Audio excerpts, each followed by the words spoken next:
भारत का विभाजन सन 1947 में अंग्रेजों की कुटिल चाल रहा और उस समय के जो भारतीय नेता थे, जो उस समय हावी थे, उनकी एक राजनीतिक भूख थी कि किसी भी प्रकार से कुर्सी हमको मिले।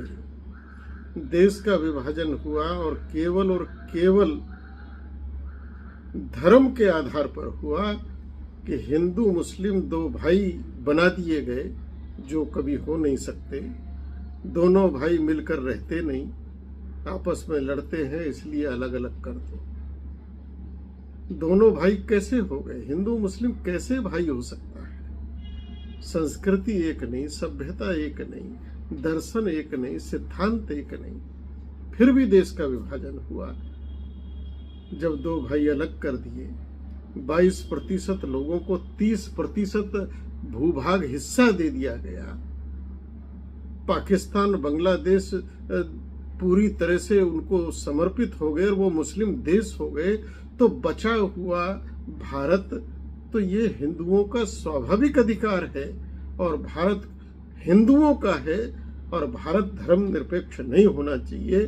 भारत से ये धर्मनिरपेक्षता समाप्त होनी चाहिए। भारत हिंदू देश, हिंदू राष्ट्र होना चाहिए, क्योंकि विभाजन केवल मुस्लिम और हिंदू के आधार पर हुआ था। यह शेष भारत केवल और केवल हिंदू होना चाहिए, तभी इस भारत की समस्याओं का समाधान हो सकता है और भारत में रहने वाले समस्त सनातन हिंदू धर्मावलंबियों को प्रांत, वर्ग, भाषा, भेद और राजनीतिक ये सब मिटाकर एकमात्र सनातन हिंदू इस नाते आवाज उठानी चाहिए और अपनी भविष्य की रक्षा करनी चाहिए।